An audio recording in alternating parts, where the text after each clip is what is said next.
I think one of the biggest challenges in student affairs in LAC and also other parts of the world is that the number of students you serve is huge in some campuses. I mean, Duac has 100,000 students, and you have not as many student affairs professionals working with those students, so I think it's one of the biggest limitations. And so I think one of the biggest challenges if you're here and in the LAC in particular is really trying to get the most out of the contacts you have with students.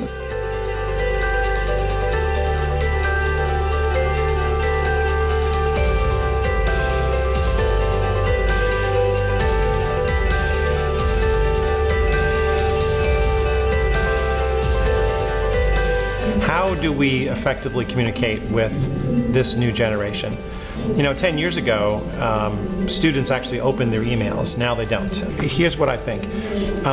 If you look at companies and organizations, they now, they have multiple channels that they think about how they're going to try to message consumers.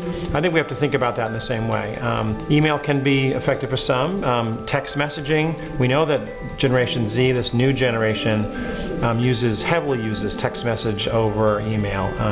So in the United States, we get students to voluntarily give us their phone number for text messages.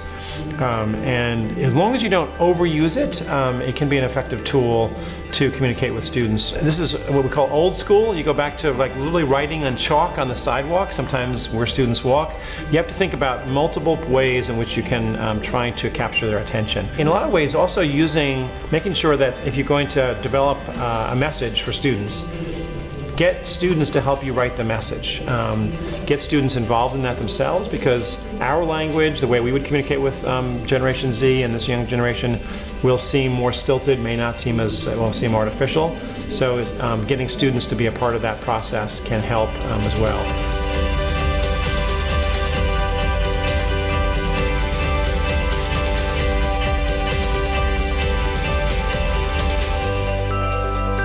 I think to be successful as a student affairs person, I think you need to understand the students that you're working with. The students today are not the same as when you were a student, and so there's a notion that we have about what we call student development.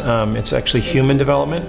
Understanding, for example, what are the key issues that adolescents face? What are the key issues when you're 17, 18, 19 years old? What are the things that you're dealing with? So an understanding of that, I think, helps when you communicate individually with students. I think the second thing is understanding why students can struggle academically, and so that we can actually help support them.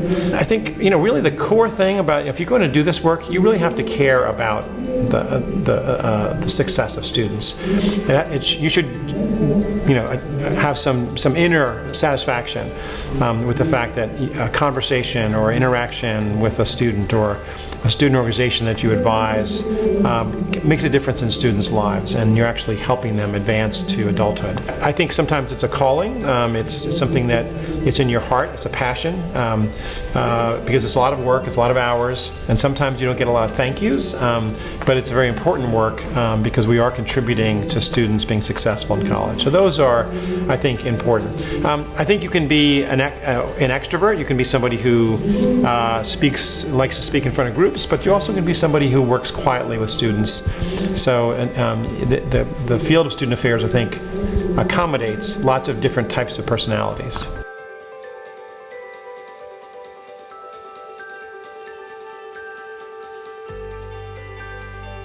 As the president of NASPA, which one of the things I'm the most excited about is the energy and the success we're seeing in LAC. This conference really exceeded my expectations in terms of the number of people who are here from the number of countries, a number of different institutions. I was so impressed with the quality of the sessions, and I think we're building something really important here in LAC, and that is a community so that people can network and connect with each other. There's a lot of power in learning from other people how they do their job, or sometimes just going through the same thing you're going through. So that networking is very important. And then the idea of sharing ideas, sharing strategies that can be effective with students. Everybody can't come to a conference, however, and so one of the other things I just want to make sure we reinforce is that we're going to continue to do monthly webinars and other resources. NASPA is going to continue to translate resources into Spanish to make it accessible for our LIC members. This is a very important part of the global student affairs movement, the work that's being done right here in LIC. So thank you all for being a part of that.